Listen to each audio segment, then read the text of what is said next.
Welcome, everybody. I'd like to call a meeting of the Zoning and Housing Board of Appeals for August 27th, 2025. Clerk, please call the roll. Chair Tomato? Here. Vice Chair Montanti? Here. Commissioner Arruda? Here. Commissioner Zimnowitz? Here. Commissioner Kendall? Here. Commissioner Sweet? Here. Councilmember Matheson? Here. You have a quorum. Great. There was some correspondence, correct? There was. You are correct. Allow me to pull that up. Mr. Torrey? Art Torrey. Yeah. He rescinded his previously stated objection to the application at 62 Elm Street. Let me get through the 4 layers of security here and I'll read that to you.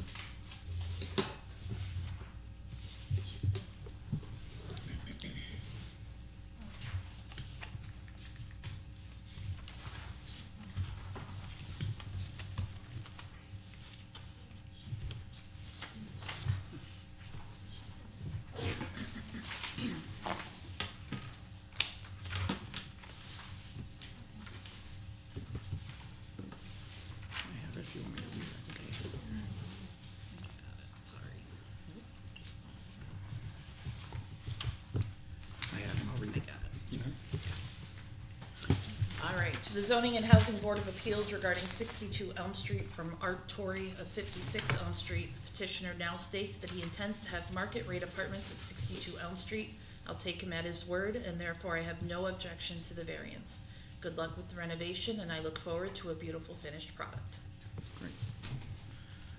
And without objection, I'm going to move the new business in front of the old business today. Okay. Is everybody okay with it? Yep. Sure. All right, so today we have the property address 39 Miller Street. Who's here to represent that property? What's your name? State your name, please. Gabriela Delian. Thank you. Can you please let us know what you'd like to do? Yes. So we want to take out the old existing structure, which is it's not a garage, it's like a shed. It's not useful. And we want to build a garage. And it wouldn't be attached to the house, but it would have a breezeway from the house to the garage, and it would be enclosed. So we'll have like a shop area, like a workman's area, like my husband have his tools and stuff, and like a 1-car garage. So I wouldn't have a portable carport to sit on my driveway. Yep.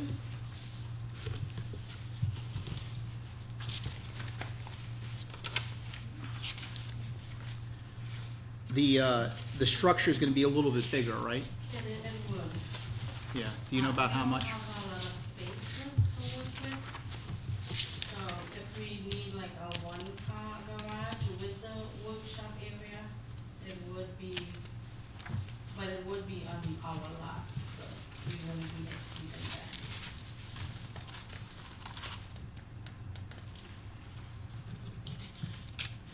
And it's going to be single story, one Yes. story, correct? Yes. Yeah.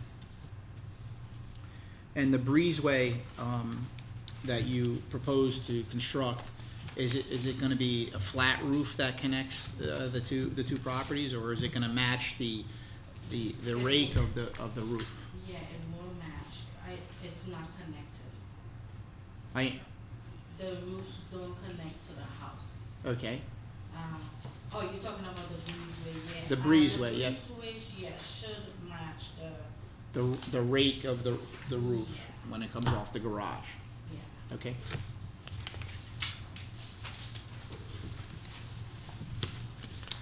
Tell us what you're going to do with the garage. So you're going to have one. You said 1-car garage and then a workshop, Yeah. like a for his tools and things like that. My husband likes little projects, so. Okay.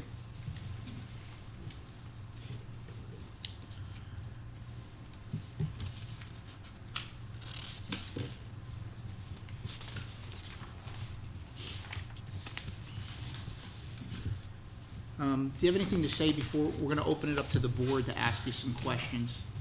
Okay. Myra? Doug, do you have any questions for the applicant at this time? One question is there any space between the structure and your property line? Is there a foot? Is it new building gonna be right against the property line, or is there some space there? So the existing shed that we have, we bought the house with it on the property line. And so when we take that shed down, I would like to build right where it came off. And on your sketch also, it looks like, does your neighbor's garage actually encroach on your property? It does.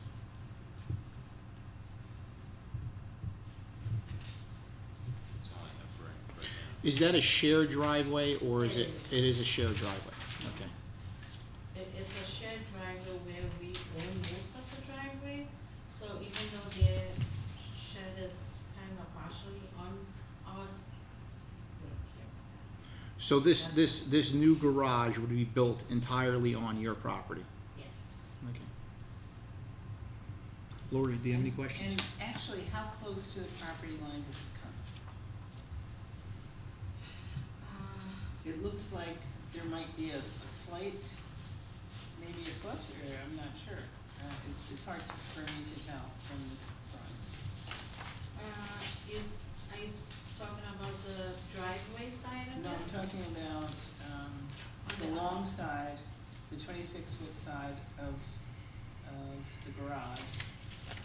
Looks like it's very close to the property line. Yeah, And I but wonder yeah. how close you've planned that. Yeah, I think it would be a foot, of the property line on that side. Because it almost looks like it What's this? lines up with your neighbor's garage. On the back of it, Right. yeah, so the existing shed is on that line in the back there. That's why she's here for the variance, Yeah, because there's a For one, the area, right. because there's a 1-foot setback requirement. And she is just shy of that due to building on the existing site of the current structure. Okay, I'm sorry, I No, that's okay. I think with Steve not here, I wanted to, yeah, Thank you. Yeah. That's what I'm trying to figure out. Yeah, it's if to you build could on the move- If you existing. could move it 3 inches further in, then you wouldn't necessarily have have to. to have the area Variance. variance. yeah. Right. But to use the existing site, that's, And is that possible at all, to move it another 3 or 4 inches in, so that you don't need to have this particular area variance? I can, I wanted to try the area variance just because we don't have a lot of space to work with. The lot is really small, so I wanted to use as much space as I can. I wanna pick up as much as I can. the site plan for this was developed after conversation with code enforcement, with 2 of their employees for the location. Okay, Lori, you got anything else? that's it for right now. Dan, you got any questions? Yeah, so the reason for the variance request is because we're gonna be violating the 1-foot offset, right, to the, what I'm looking at down the left side of the page. Yes. And the reason you wanna do that is cause you wanna go on the pre-existing slab that the other structure was built on. So, I'm looking at, currently it's 18 by 18 feet is the slab that you wanna build off of. So I guess, are you gonna build out the slab for this garage, or how, like, I guess what's the plan? So if you're gonna use the pre-existing footprint 18 by 18, you need to extend that to 27 by 20, or 20 by 24. Yeah, so I'm going a little bit out into So- the driveway. Okay. I think what they're trying to establish is you're gonna maintain the current pad that's there. Is that what you're doing? Yes. Okay. And then then add to it to get the total footprint that you need. Yes. Okay. Okay.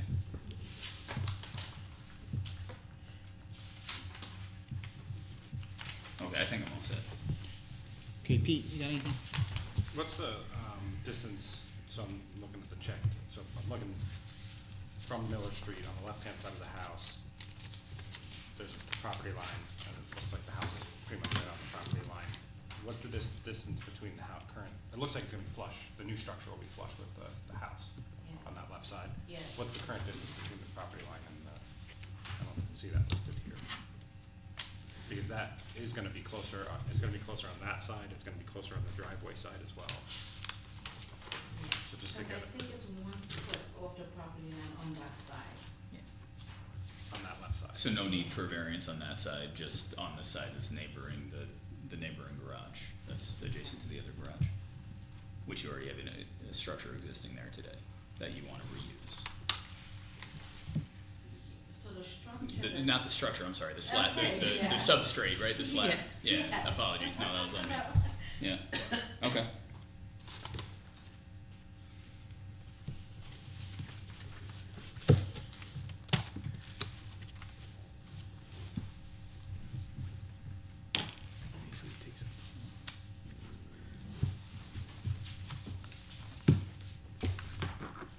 There's gonna be site work done to extend this concrete base, there's gonna be site work done to do that, right, to extend it to the new footprint? Yeah, we'll have a contractor. Yeah. What do you mean, yeah? So, I mean, you already have the existing slab there, but I guess has the question been raised whether or not it can come out that additional, what you say it is, 3 inches, just so there's no need for that variance, or is there concern with cost overage on that, or? No, that's Okay. my rule. And there might be footers there might be things there that Sure, you yeah. can't, you're not gonna be able to just cut, or bring it Oh, in yeah. 3 inches. Right, right. No, I'm not even suggesting bringing in, but if they're gonna have to be pouring out anyway, right? You could potentially achieve that shift, but, yeah. I mean, it seems like the character in that particular neighborhood, all the houses seem to be like right on the Oh, yeah. property lines, all of Absolutely. them seem to be really close, or at least a lot of them do. Does anybody else have any questions right now? I just want to Louisa? confirm, on the left-hand side of your property, is there a full fence that goes all the way to the back? It does. So this new structure is pretty much gonna be a foot off that fence line? It's gonna be replacing the fence. It's gonna be replaced, and so the fence will be So removed? because the fence is not on the property line, Okay, yeah, close to the shed, it's not on the property line. It's a foot off, so the new building would replace that fence, okay, that wall of the new structure. okay. All right, I'm gonna see if there's anybody in the, is there anybody in the audience that would like to speak to this application? Nope, okay.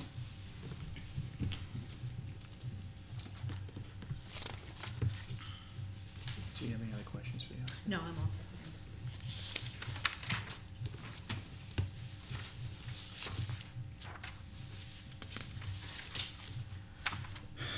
So we're doing a type 2.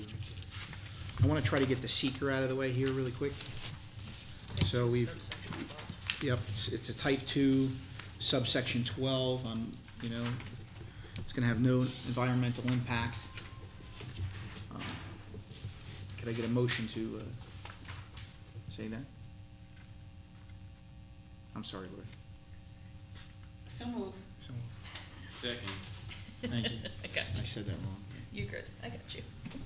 Clerk, please go. Carrie understood. Yeah. Chair Tomato, Yes. Vice Chair Montanti, Yes, Commissioner Aruda, Yes. Commissioner Zanowitz, Yes. Commissioner Kendall, Yes. Commissioner Sweet. Yes. So we're approving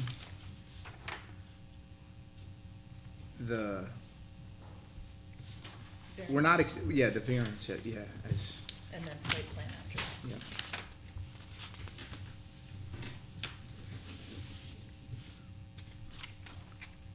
Doug, what are you thinking about this?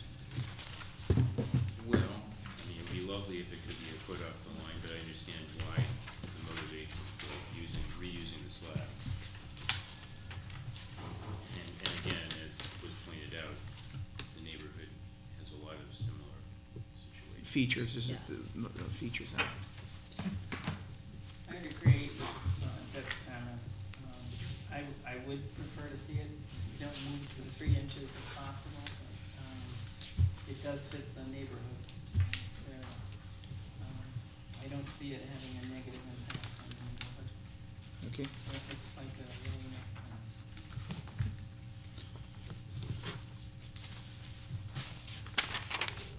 Was there two options, or what was going on here? The old and the new.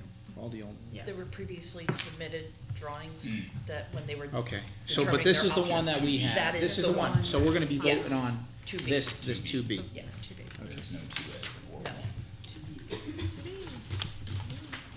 The designs were flushed out with conversation with code enforcement. Sure. Dan, do you have any comments on this before we go? No, I'm good. Pete? Nope. Weeds? Nope. Okay. Would someone like to craft a motion to approve or deny this application as submitted with the garage option B? 2B. 2B, excuse me, 2B. I'll make a motion to approve the application,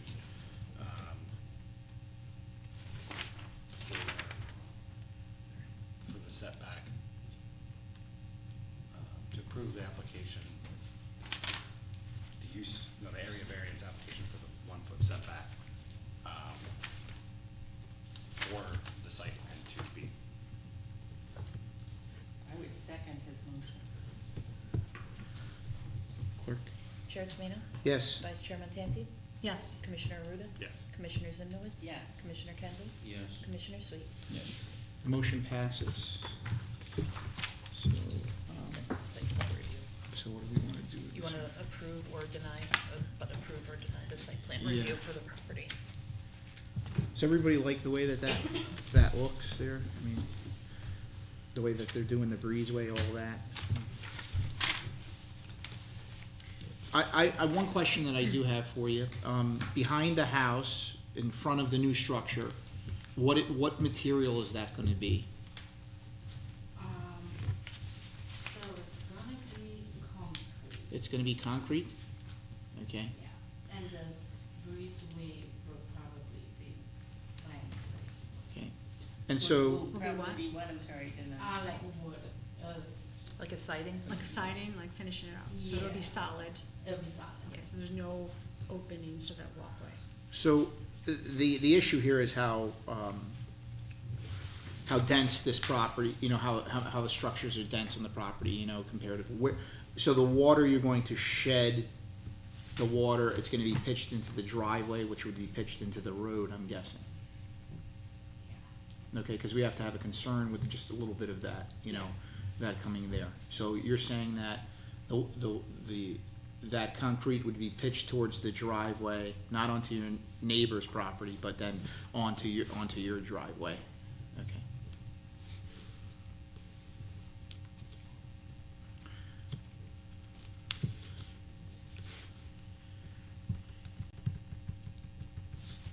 Or you have anything else with No, I this? think that's it, thank you. Okay, Doug? Dan? So I guess, help me understand order of operations here, right? Because one of the other, sections of the variance is that it exceeds the maximum permitted impervious surface, right? That's Yeah, what you just that's what I'm talking So to right now. is next step the site plan review to confirm that everything's pitching? That's appropriate? correct, I'm Then, just okay. trying to get Yep, then we're to good. where we need to get to. Okay. So, like, if you have any gutters on the property, all of that stuff, especially with this being right on the property line, we just have to make sure that it's not, you know, going onto the neighbor's property, which is gonna be difficult. You know, you have to make the water go onto your property, you know what I mean, and then into the street. Do you understand that? Yes. That's how we're gonna be probably approving the site plan, is it, with that in, That with would that in be- mind? Yes. that Okay. would be taken care Pete, do you have any questions? I was gonna ask about the gutters, but. of. Yeah, we do. And the gutters would be coming towards the front of the property, Yeah, and that's where all the water would be shed Yeah. that way.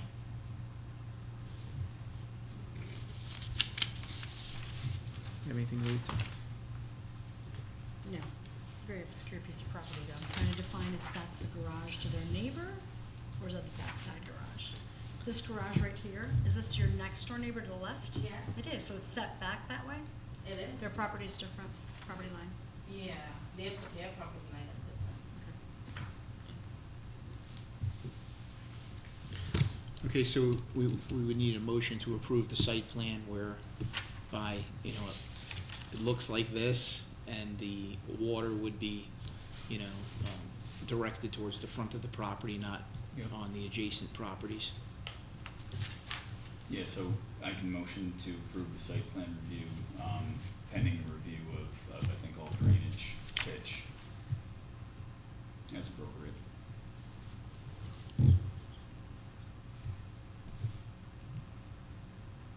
Who do you want doing that review?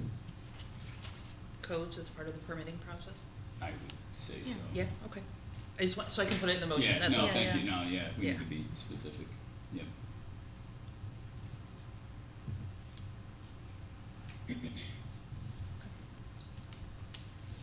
I'll second Thank you. Clerk? Chair Tomino? Yes? Vice Chair Montanti? Yes. Commissioner Ruda? that. Yes. Commissioner Zimnowitz? Yes. Commissioner Kendall? Yes. Commissioner Sweet? Yes. Thank you. You're all set? Yep.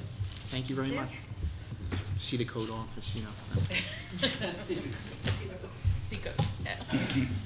We'll cover next steps. Have a good night. Bye-bye. Thank you. So now we're on to some old business, 62 Elm Street. Hello, Mr. Rowe. Good evening, everybody. Thank you for coming back tonight. Thanks for having me. Yep. And so we got quite a bit of documentation from you. Thank you very much for that and the update that you gave to us. We received that today. So there's a lot to look at, you know, and to take into consideration. You know, I was by the property the other day, and it's a blight on the community. It's causing a lot of the property's values around that area to be less than what they should be. You know, and I commend you for trying to go in there and fix it and make it habitable. So, I've been cleaning up the outside, even though I Yeah. don't own it yet. I've cut the grass, I took Yeah, down a I couple seen of it, yeah. trees, I cleaned up the garbage in the back.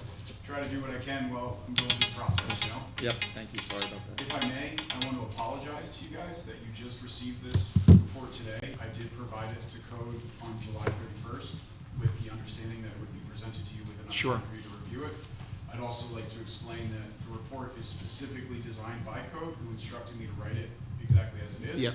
I went through 3 variations of the letter between myself and Steve. He approved the final version of the letter.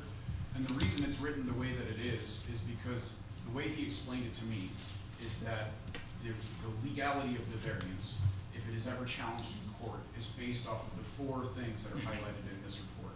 And so he said that nothing else needed to be provided because it didn't matter. All that mattered was if we were sued later on to prove to the court that we did our due diligence to follow the legal law, New York State Town Law 267B. Yeah. And so that is the crux of my presentation in that report. However, if this board decides that that's not enough, and that's why I wish you had received the report earlier, so that if you did deem that you needed more information, that I had time to provide it. I would also like to say that the land bank has not made any progress in the clean out or mold abatement, and so if this does need to be tabled so that you guys can get more information, I'm completely okay with that. I want this board and the city to be confident in the plan moving forward. And there's also, you know, nobody really knows still if the house is even safe. Right. Because there's so much mold in this house. There's a chance that the mold remediation experts will go in there and say, we can't save this. And so there's still unknowns for me as well. But at the same time, I want to present and provide to you as much, and the city and the residents, as much information as I can, as deemed by law, with withholding some personal information that's not required. Well, you know, we're gonna ask some questions tonight and go through this process. You know, I think it's important to restore you know, that we restore that place, you know, back to where, and if we can do that, you know what I mean, and get it back to where we need to go. You started to talk about, you know, we had some issues with, or not necessarily issues, but we were concerned about some of the financial hardship that someone might see, you know, in trying to do the work that you're gonna do there. You know, and you estimated the renovation cost at about $400,000. How did you come to that? Could you just walk us through that quickly, how you came to that? Sure. After I did my initial application with the land bank, I was permitted access to the property. My original estimation was completely under where it should have been. Once I was able to go into the property, I was able to deem how much work it would really take. And so the first process, the first investment is $50,000. That $50,000 covers $20,000 for mold abatement, $14,000 for clean out, $12,000 is the purchase price, but the flexibility within that is the fact that the Mohawk Valley Land Bank has to eat the cost if it exceeds those costs. So I'm getting the building, as promised by the land bank, broom swept, mold removed, lead removed, asbestos removed, garbage removed, and so the house is essentially cleaned out and ready to go. All of the mold will have to be mitigated, all of the sheetrock that contains mold will have to be mitigated. So essentially when I receive the house, what I have to do is the electric and the plumbing. Electric and plumbing are the biggest barrier, and they're expected to exceed, just for plumbing, just for the fire suppression system is $30,000. Then we have to replace all the plumbing that's been damaged because they blew the pipes. And then we have to work out into the apartments. And so those costs are upwards of $50,000 just for plumbing. Then you have to look at electric as well. Easy $40,000 to $50,000 for electric. Once you have the electric and plumbing and the initial investment, I'm rounding that up to about $150,000 for those three pieces. Then you have to redo the entire property. Then you have to re-sheetrock, you have to redo everything, you have to lay out the walls, the doors, all the different things. That part of the process is a little bit fluid because I plan to do a lot of that work myself to mitigate those costs. Then you have to look at tree removal, you have to look at insulation. Spray foam insulation will cost about $20,000 because I have that on another project that I'm working on, similar size. And so I did add up all the costs in my application to the land bank, highlighting all of those different things, and it came to the final conclusion number of around $400,000. Is that flexible? Of course. Will it potentially go higher or lower? Yes. And so I'm not 100% sure until I get in there with an engineer, until they clean the place out, but it's, in my estimation and my experience working in the building field, that $400,000 would definitely fix the whole building. Would get you your 3 apartments out of it, would be able to redo everything, insulate it properly, and make sure that the people who move into it are safe.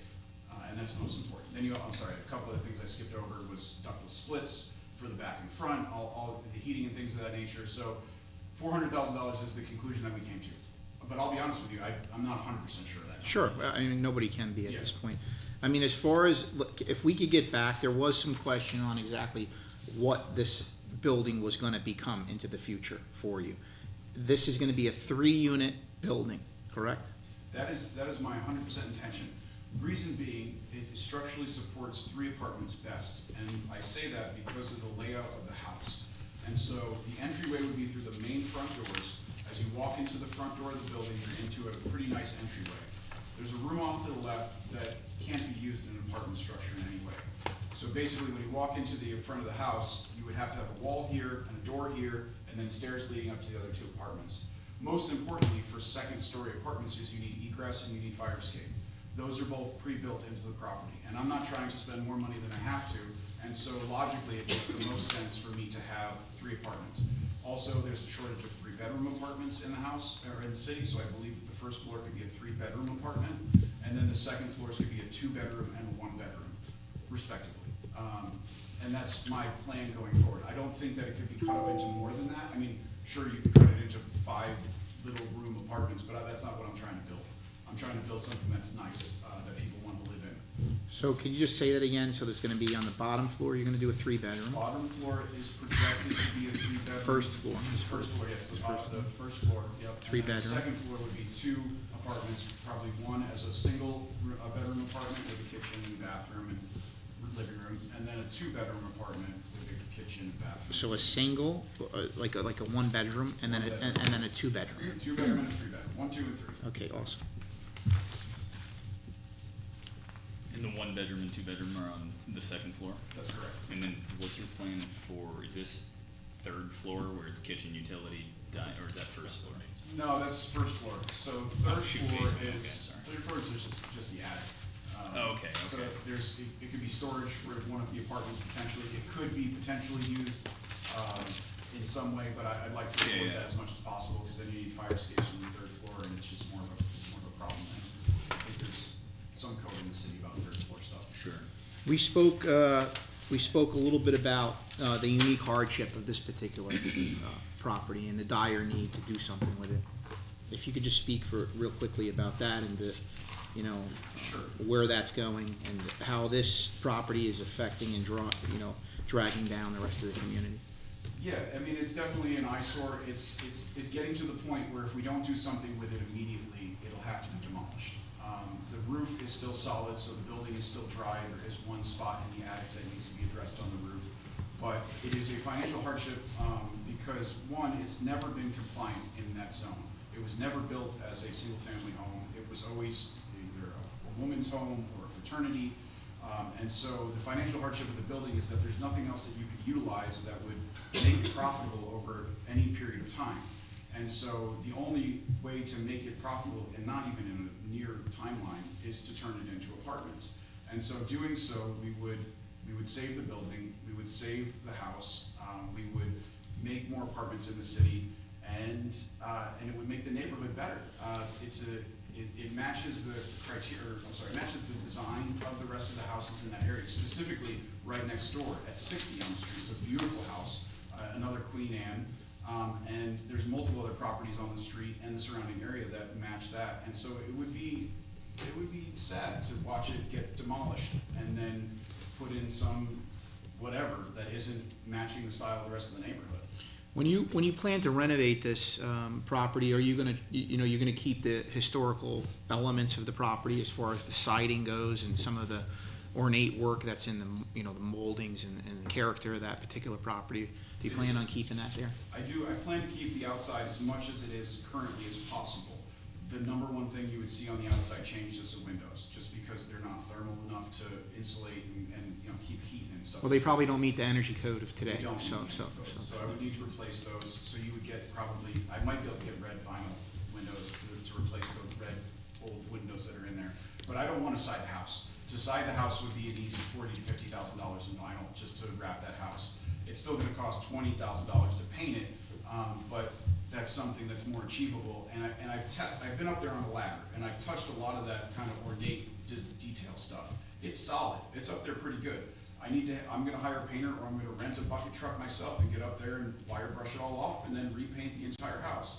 And as I've said, I didn't put it in my report because it wasn't required according to Steve, but it is my intention to clean up the outside of the building first. The number one thing that has to happen immediately is removal of the 2 trees that are in the front yard, because those 2 trees are highly damaging the roof, which is potentially creating leaks into the attic, which makes it much more complicated. There's a lot of moss that's up on those roofs, and so those need to be taken down.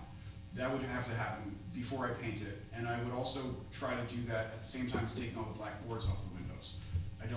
At this time, I can't see myself getting in until the spring of 2026. Yeah. Because there's no power, there's no water, there's no heat, and they haven't even started cleaning it out yet. So the earliest that I could do this would be the spring. And so once the spring happens, I want to take the trees down, clean the roof, start scraping off the paint and repainting it, and then I want to add some immediate electric to the house so that I can put up surveillance cameras and security to make sure that nobody's breaking in and damaging the place or squatting. And so that's my initial run that I would do right off the bat to get the property. There's no garage on that property, is there? There's not a garage on the property. So do you plan on having like a parking area in the back for your tenants park Yes, back so there? the backyard is a gorgeous, wide open backyard. There was a parking lot back there before. It's become overgrown over. Do you know about how many cars you could probably park back there with the existing there? You could easily park 5 to 6 cars Okay. back there. There's a concrete slab that's back there previously from the previous garage that was in the back corner. And there was some old wood that was sunk into the ground from the previous structure. I removed all that. And so it's just a nice flat backyard right now. And you could easily fit 4, 5, 6 So cars back so there. you're going to provide off-street parking for your tenants? Absolutely. Okay. Yes. We recognize all the hard work that you put into this report. That's all the questions that I particularly have. I'm going to open it up to the board and see if they have anything for you, okay? Absolutely. Thank you. Doug, do you have anything for Corey? Well, I just read this recently, but. Of course. So I see that you have estimated costs for various uses such as single-family dwelling and the various things that are probably not feasible.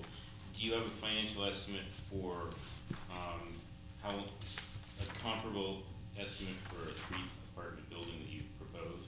Yeah, it comes out to about 20 years. It's a 20-year scope to become profitable. And that's estimating taxes and maintenance and upkeep and things of that nature. I would be 66 when I make it out. All rents will Old is rise. made. Yeah, rents will hopefully rise, yeah. Also, I mean, just comparing to other potential uses for the site, do you have any idea how much it would cost to demolish the building and what the cost of a new construction on that site would be? Yes, so the demolition would easily exceed $100,000 in my opinion. That's my opinion. Just from experience from working in the contracting field and seeing how expensive things have become over the last couple of years.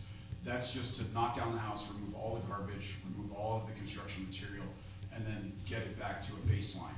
Then you're talking about building a complete new structure from scratch. And if you did stick building, I'm building a garage right now on my property at home. It's $380,000 for a garage. So for a new house, I would expect it to exceed $300,000 in construction costs. So you're looking at, again, over $400,000 to demolish the building and build something new, exceeding what it would cost me to hopefully renovate it, which is why I'm going with renovation instead of demolition.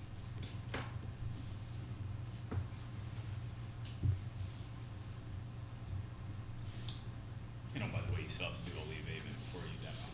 Yeah, absolutely. You can't take down a building with all that Yeah. mold flying around. And I mean, the attic's filled with pigeon guano in every surface. I mean, the mold report is scary. And luckily, that's why I entered into the agreement with the land bank, because the land bank has agreed to mitigate the mold at a maximum Yeah. of my investment, so they have to eat some of that cost, Yeah. making it at least attractive to me. Because if it was up to me to clean it out, do the mold, and do everything, I'd be like, no way, dude, like, that's just simply too much. Because they're a government nonprofit, because they have funding, because they have the ability to kind of outstretch and say, if you're gonna make this investment, we can meet you and then make a matching investment on it. So between Tolga, the head of the land bank, and myself, it's very well known that the cost of the mitigation of the garbage is gonna exceed the $50,000 investment that I had to make to initiate this process. So the land bank is going to incur costs on that, lessening my costs, making it more viable as a project. They come in over 50, or if it's over 50, they take over all the costs? If it comes in over 50, they're responsible for it. Okay. Yeah, because our agreement is that the building has to be cleaned out, broom swept, Yeah. mold mitigated, everything, all the garbage Yeah. out for my investment. And if for any reason, if that doesn't happen, then unfortunately, I'm gonna have to walk away. Yeah. Because, and then it would be up to the city to demolish the building most likely, or some organization like that, because it would be out of my hands. Doug, do you have anything else to ask about that? Yeah, I do have a question. As you say, the work on that mitigation has not begun, and you don't expect that would be able to get into the building at the earliest until next spring. It's like almost fall. Are they gonna, do you have any idea when they might start that? I asked that question 2 weeks ago. I said, hey, just checking in. I was looking at the mold report again, and it's pretty scary, so I'm just wondering how your process is going. He's like, I was just on the phone with somebody. I've got some contractors. It's a bidding process. I told him when we were going to talk about closing that we would close in early 2026, and Tolga was like, no, I need to close before that.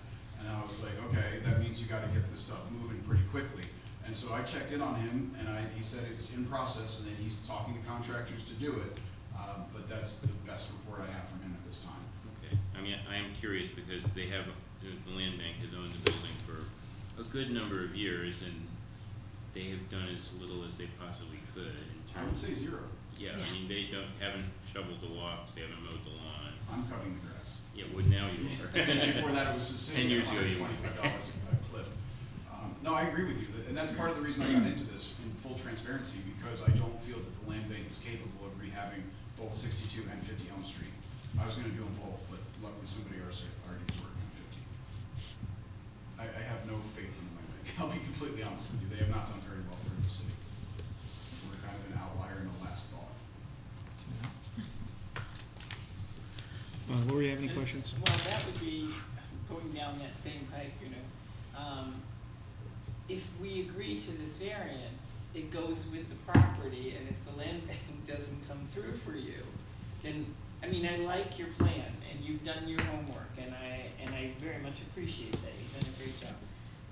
But if this all falls through and we provide a variance, it goes with the property, and we don't know what's gonna happen with that. Well, we're gonna design and craft a motion, so that Right, way, I the mean, things that he would be said. where I would be Right. leading. Yeah, so And it'll we're gonna. protect him too. put And in- that's where I want you to go too. As Yeah. I said when I first started, I was like, I don't want you guys to approve this, you know, unless you're 100% cool with it and we have like a plan going forward that we all understand and know, because there's so much that's still up in the air. Right. And I completely respect that, and I'm absolutely fine with tabling this until the spring if you need to, until you see the land bank clear stuff out, whatever you need to do. I'm in support of this organization because I want it to be done properly. Corey, do you believe if we were to, if you were able to go to the land bank people and you were able to say, they wanna work on this and provide some flexibility in the zoning code to allow this type of project to go forward, you could have a conversation with them or to the board to say, we need an answer on what you guys are how you're gonna move forward, so we can get a process, you know, and going forward. I think, does that kind of Yeah, quiet that's- some of your that's kinda where concern? I'm To your coming from, benefit so- too. So I, Completely reasonable. Yeah. I'd like to hear that plan as well, because the plan as of right now is that it's supposed to be cleaned out, broom swept, and mitigated by December 31st of this year. That's the agreement that we have. I'm losing faith by the day. So, you know, and what happens in that scenario, I don't know. So if, yeah, any way you want to craft it, anything you want me to say to them, full transparency on this. Jim, I've got a. That's in the purchase agreement right now? Is It that is, it's yes. broom swept by that date? By December 31st, yes. And you have a signed agreement, I do. so they have to hold on You're to under, that. it's a Yeah. sales contract. I Yeah, mean, yeah, if you- exactly. I could sue them if they don't meet Yep. that, if they don't meet that, I wouldn't, but. No, I but could. still, Yeah. yeah. But if it falls through, Right, where do we stand with the property then? Well, I think if We're we not I just- think that's sure. where we do carve outs here. Right. exactly, we Yeah. just, craft a motion and kind of progress with you, toward approving the variance. Jim, I just have a technical question. When we create a variance, does it go with the property or does it go Yes. with the Yes, structure? goes no, with the property. it goes with the property So if forever. the structure is demolished, it can be rebuilt? That's correct, Right. with these particular, Yeah. things. Yeah. With how we, you Yeah. know, write the Also, the motion. Could we craft a variance for only the renovation of the current structure? I mean, is that something we could do? That's what I was going with. Or approve it as Yeah. is as a standing. Yeah, When not, yeah, or like, based on this plan. I can't challenge in court though. I would Yeah. think no, I because think it that would goes be with the challenged. tax map ID Yeah, of the Right. parcel. Yeah. Yeah. It's essentially changing the legislation of the city to permit it for that parcel. Can you say that again, Pete? So my question was, could we craft a motion, to do it somehow to make it applicable to the renovation, but not to the property if it was demolished? I don't Be think a so. question No. for the city attorney.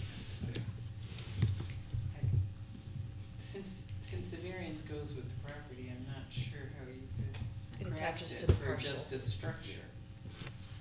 But oftentimes we do motions that are, based on this plan. Tied to structural elements. Yeah, so that's my question. Is how But- we kind of put in a fail-safe in the event that the land bank doesn't hold up to their end of the agreement, and then they demolish it, and I think what Pete's trying to say is we're trying to support the current zoning code, which, wants to maintain the single-family residence and that's the sort of thing. And we're trying to provide flexibility in this unique circumstance for Well, this property. yeah. And we don't want to see this in case knocked down and then somebody else put this same type of what we provided for with a variance in a new building, is what you're saying.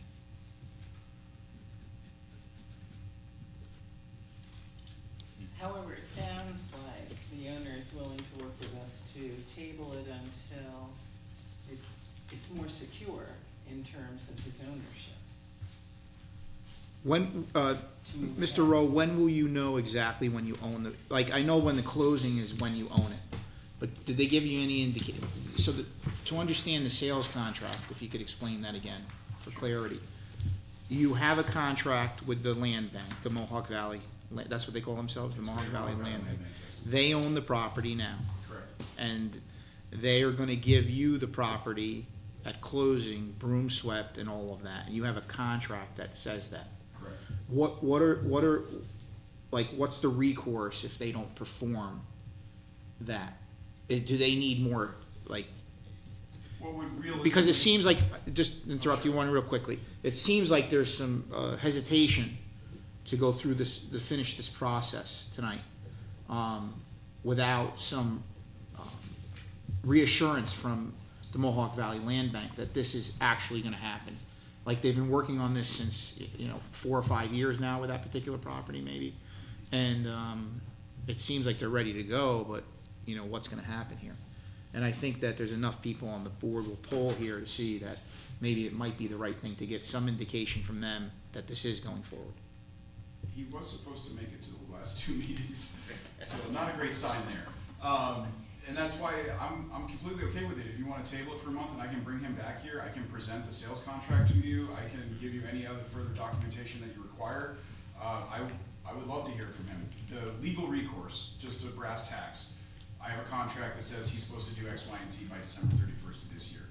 If he doesn't, then the sales contract is broken, and I have the ability to walk away or file a lawsuit or extend the contract voluntarily. So 3 different options. Realistically, what I would probably do is say, you need more time, take more time.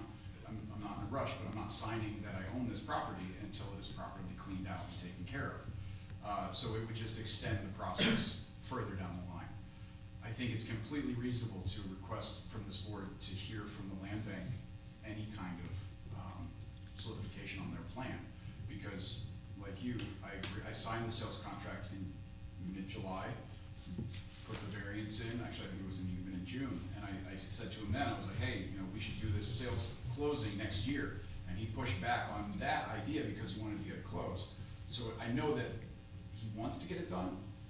Will it actually get done? In that time frame, I don't know. I'm not gonna sit here and tell you lies.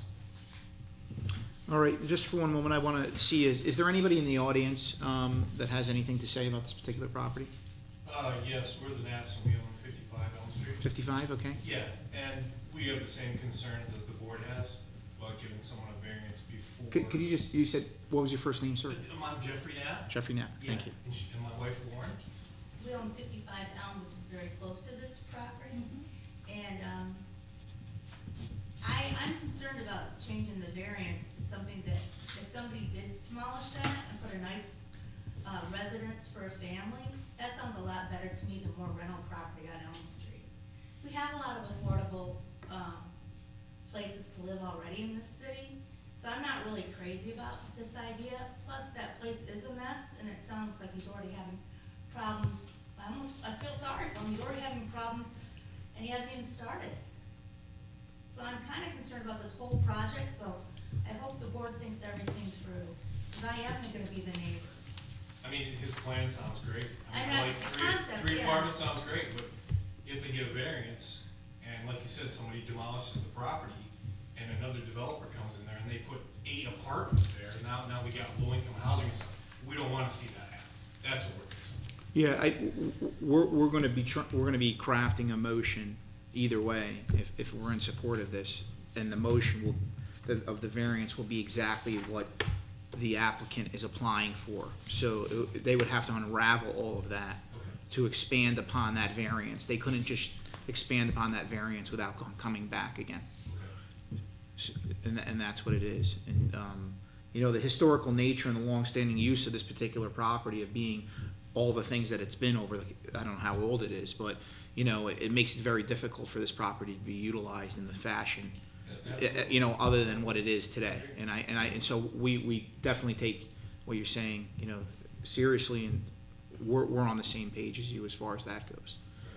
I think it's unfortunate that property cannot be reestablished as a single-family home. I know that I would feel much more comfortable with that, because what's to say that he doesn't want to sell this property to somebody else after he's all established? Once you have rental property, you can sell that property to someone else.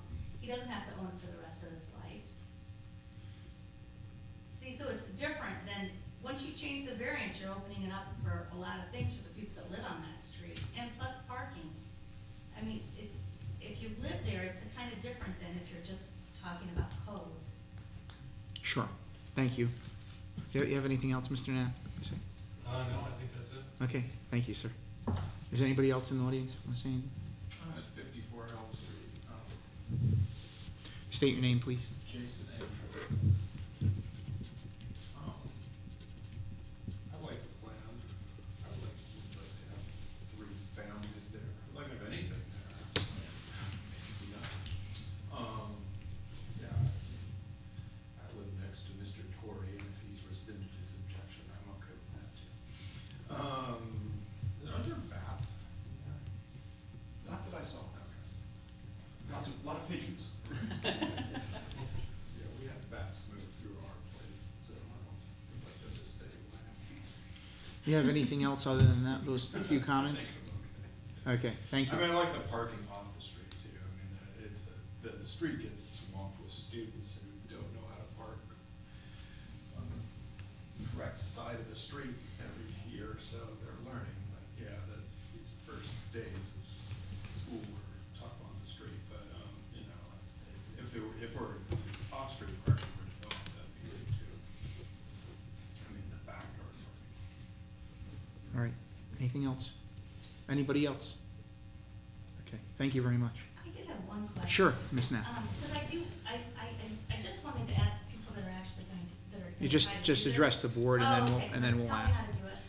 Is it gonna be low-income housing or affordable housing, or how does it work? And then can he sell that property again? Can you teach me all that? I don't know. Well, most people can sell, there's gonna be a considerable amount of money invested in this particular property. I doubt anybody in their right mind would sell it for a loss. So the fact is that the rents that are gonna need it to be achieved in that property with the amount of money that's gonna be put into that property, it's gonna have to be market rate housing, and that's exactly what he's applying for and he's trying to do. I think that low income housing moniker sometimes gets, thrown all around, and I think that the rent that he's gonna need to charge to make a profit on it is not gonna be what most would consider low income housing. But in the future, if he chooses to sell that to someone else, it could change. Once you own a property, a rental, you can do whatever you want there, pretty much. That's correct. So he could, But why would somebody buy it to lose money? I mean, doesn't make a lot of sense. well, I just feel like there's been a lot of projects in these cities that haven't really worked out. This is a private individual, I understand what you're saying, but anybody can do anything that they want with their property into the future, we don't have a crystal ball, Yes, Mr. Rowe. I just want to highlight, I received an email today from Sarah Plymell from the city, and it says, do you own a vacant property? Is it in rough shape? We could be able to help, offering tax credits up to $75,000. But the caveat with that is that it has to be low-income housing. And so I ignored the email because it's not something that I'm going to go after. I'm not interested in doing Section 8 housing. I'm not going to do all this work and build this nice place. Honestly, who I'm really building for is my employees, first and foremost, is I have 25 employees that are in apartments all over the city, and some of them are not very good. And they would love a nice, clean apartment to move into. And so I have ignored and will not go after tax credits that require it to be low-income housing. Thank you, Mr. Rowe. Anything else, Mrs. Knapp? Thank you. Okay, thank you. All right, does anybody else have any questions for Mr. Rowe?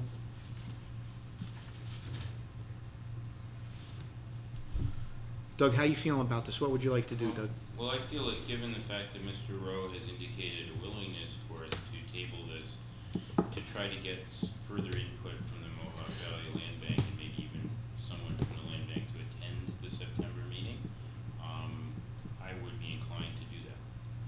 And also, that would give us some time to think further about the ways we might be crafting a variance. Okay, Lauren? Totally agree. I would like to see it tabled at this point until we can get a little more secure understanding from the Mohawk Valley Land Bank. And I think you did a great job in trying to answer the questions that we need to answer in order to consider a variance. So thanks for the homework. Dan, anything? Yeah, Are you okay with? No, I'm okay. I think we should. I think you running into a December deadline is tough where you stand today. I mean, everybody's bidding contractors right now, and then there's gonna be lead times to get them in. I mean, I think they need to Completely realistic. get moving. Yeah, I Pete? completely agree with you. Yeah. And I would love to get the land bank here to answer your questions, because I have the same questions, and in a month from now, hopefully they're cleaning the building out, you know, at least doing something. So, I agree with you, let's table it for a month, and let's bring the land bank executive director I think the back. importance of tabling it, in my mind, and why I'd be okay with going forward with the tabling, is that they need to answer on whether they're gonna go forward with this and give you, because it seems unclear whether or not you think it's gonna go forward or not, you know, and so there needs to be a clear indication that this is what we're doing and we're going forward with this project, and that's why I'm okay with tabling it today, so. Same thing Louise, here. yeah. Yeah, no, the same thing here. I mean, obviously it protects you as well. Yeah, I want to You know, be protected. I because- don't want to go down this, I'm very Right. interested to see the mold person get in there and give me their final Right, report on cleaning it exactly. out. Pete, are you all right with that? or- Well, I'm all right with the tabling it. Just two comments, points. I think we're kind of in one of those chicken and egg situations here, where you've got under contract that the variance is a condition of closing, where we are. So I think we just need to see them put some work into it, and that would give us some greater confidence.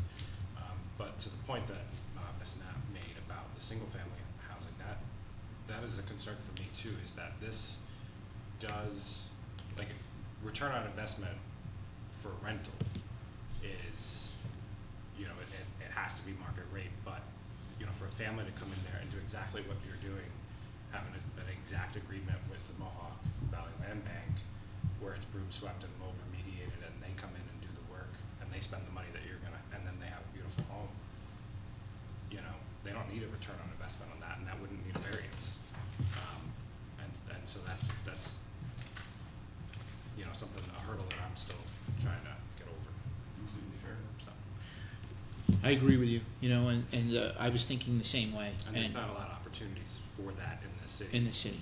And the fact that it's been vacant and been deteriorating for so long is where my concern is, you know, and you have to have a lot of guts to go in there and do something like this, you know, without, you know, whether demolish it, you know, or do whatever. And I think we just need to get this property back on Yep. the tax rolls and back making the whole neighborhood look better, I Yeah. think.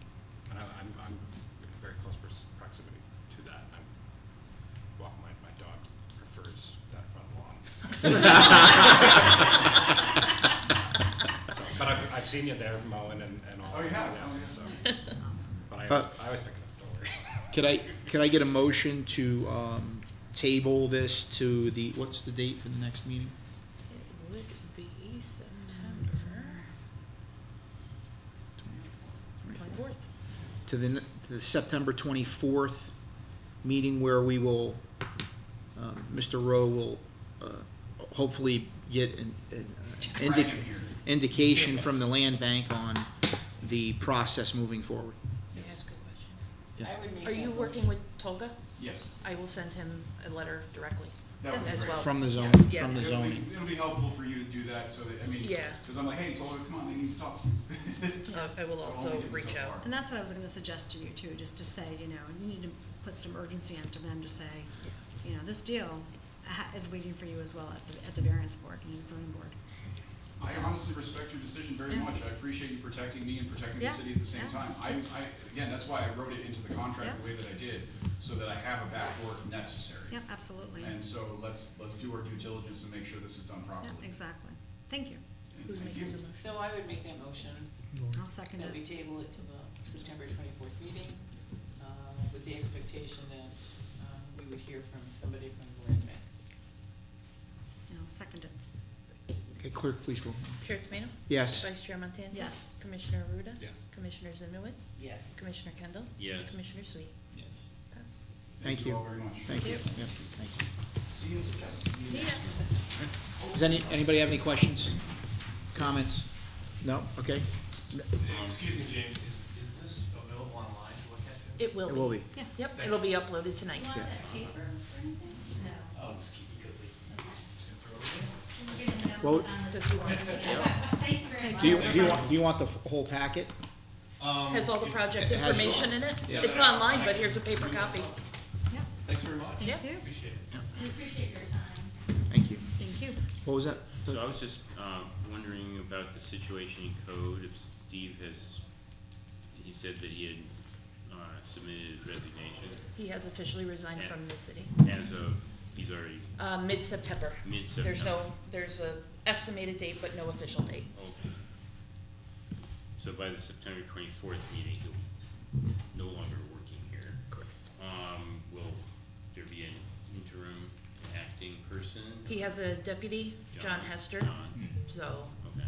it I is- think what would be really helpful is if we have specific, if we can think about specific code questions that we have, we could forward them before the 24th meeting to the code office, and then that way we can get, you know, a written. I think that question that you had specifically about the motion, finding out that from maybe the city attorney or whoever, and whether or not that, we kind of technically know what it is, and see if we can get like a better answer on that. Well, and then the same thing, you know, there's the whole thing about a site plan review, that this doesn't necessarily need to have a site plan review, but could we get a site plan and put that site plan into the motion?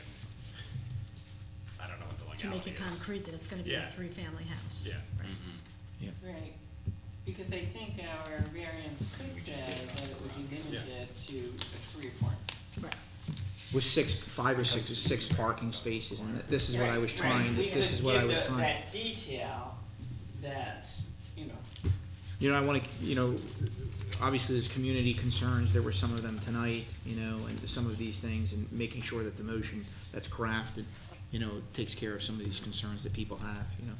it doesn't end up being an 8 apartment place and so on. Yeah. and so forth, Right. yeah. Which, you know, Would you, if we were to, isn't it a separate, is it a separate zone? Is it just single or multi, or is it 1 to 3? And then 4 and above? I don't It's an understand. R2 district. It's an a R2 residential. zone. It's an R2. Right, it's residential, but I guess if, let's say they had to demolish a building, and we granted the variance for him to go to a 3-unit apartment building, could somebody go in there and go put a 6 an apartment. 8-unit complex in if they had to demo the building? Or is that a separate, like, right from a mortgage standpoint, 1 to 4 units, right? You can apply for a particular loan, but 4 and above is a commercial loan. I'm wondering if there's any sort of delineation within the zoning. And could our variance limit Right. the number of apartments? Is I that- think we are with our variance, we're saying that Well, on it's the a 3, ground it's a 3. structure. Is that Right. legit? I mean, I- if we're saying it becomes The R2's mobile family, If you're zoned for multifamily today, is there a limit on the amount of, His application is that he wants to do X, Y, and Z. That's what we're going to approve. yeah, but the concern that Mrs. Knapp had was, let's say he walks away, or let's say they end up having to demo the building and he sells the land, could somebody then come in and put a large development in place? My feeling is no. No. My feeling is that that's a 3-unit. Because of our language? That's Right. correct. That's what I Okay. believe to be the So if case. our language is not specific enough, then theoretically somebody could. We're going to Right. craft the motion Yeah. to say And that because of specific, the- yeah. Yeah, and because of the area that it resides in, the R2 Right. district. All right, does anybody else have anything else? All right, clerk, that's about it. Thank you.